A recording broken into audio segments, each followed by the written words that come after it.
Praise the Lord. ദൈവനാമത്തിന് മഹത്വം ഉണ്ടാകട്ടെ. ഇന്നത്തെ നമ്മുടെ വചന ചിന്തയ്ക്കായി സങ്കീർത്തനങ്ങൾ 42-ാം അധ്യായം 1-ാമത്തെ വാക്യം. മാൻ നീർത്തോട്ടിലേക്ക് ചെല്ലുവാൻ കാംക്ഷിക്കുന്നത് പോലെ ദൈവമേ, എന്റെ ആത്മാവ് നിന്നോട് ചേരുവാൻ കാംക്ഷിക്കുന്നു. ഈ പ്രഭാതത്തിൽ ദൈവത്തിന്റെ ആത്മാവ് നമ്മുടെ ഹൃദയങ്ങളോട് ഹൃദ്യമായി സംസാരിക്കുന്നു. നമ്മൾ എന്തിനെയാണ് അതിയായി കൊതിക്കുന്നത്? നമ്മുടെ ജീവിത സാഹചര്യങ്ങളിലെ വിവിധ ആവശ്യങ്ങൾക്ക് വേണ്ടിയാണോ, അതോ ദൈവിക സാന്നിധ്യത്തിനാണോ? വചനം പറയുന്നു, മാൻ നീർച്ചോലകൾക്കായി കാംക്ഷിക്കുന്നു. കാരണം വെള്ളമില്ലായെങ്കിൽ അതിന് ജീവിക്കുവാൻ കഴിയില്ല. അതുപോലെ തന്നെ ദൈവിക സാന്നിധ്യമില്ലാതെ നമ്മുടെ ആത്മാവിനും നിലനിൽക്കുവാൻ കഴിയില്ല. ദൈവിക സാന്നിധ്യം എന്നത് നമ്മൾക്ക് വേണമെങ്കിൽ മാത്രം തിരഞ്ഞെടുക്കുവാൻ കഴിയുന്ന ഒരു കാര്യമല്ല. മറിച്ച് സാന്നിധ്യമില്ലാതെ നമ്മുടെ ആത്മീയ ജീവിതം പൂർണ്ണമാകുകയില്ല. സാന്നിധ്യം ഇല്ലായെങ്കിൽ നമ്മൾ പുറത്ത് ചിരിക്കുന്നവരായി തീർന്നാലും ഉള്ളിൽ വരേണ്ട അവസ്ഥയെ വഹിക്കുന്നവരായിരിക്കും.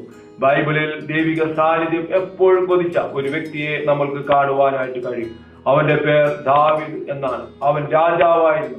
എങ്കിലും അവന്റെ ഹൃദയം എപ്പോഴും ആഗ്രഹിച്ചത് ദൈവിക സാന്നിധ്യം മാത്രമായിരുന്നു. സങ്കീർത്തനങ്ങൾ 27:4 ദാവീദ് ഇങ്ങനെ പറയുന്നു, ഞാൻ യഹോവയുടെ ഒരു കാര്യം അപേക്ഷിച്ചു, അത് തന്നെ ഞാൻ ആഗ്രഹിക്കുന്നു.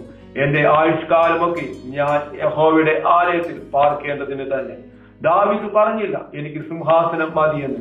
അവൻ പറഞ്ഞു കർത്താവിന്റെ സാന്നിധ്യത്തിൽ ഇരുന്നാൽ മതി.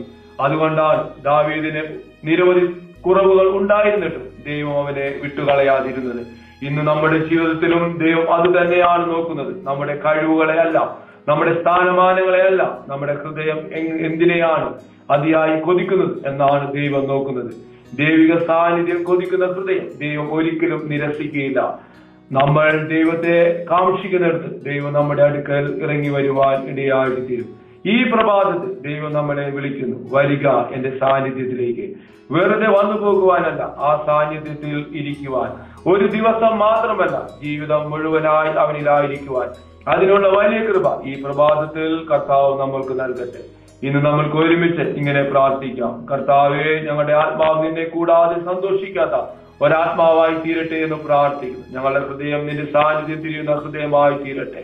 ഞങ്ങളുടെ ജീവിതത്തിൽ നിന്റെ സാന്നിധ്യം ഞങ്ങൾക്ക് മതിയെന്ന് പറയുവാൻ ഞങ്ങളെ പഠിപ്പിക്കണമേ. അതിനായി ഞങ്ങളെ സമ്പൂർണ്ണമായി അങ്ങയുടെ കരങ്ങളിൽ ഏൽപ്പിക്കുന്നു. ഈ പ്രഭാതത്തിൽ ഈ ദൈവശബ്ദം കേട്ട ഓരോ മക്കളെയും അനുഗ്രഹിച്ച് പ്രാർത്ഥിക്കുന്നു. അത്ഭുതമാക്കുന്ന ദൈവകൃപയ്ക്കായി സ്തോത്രം.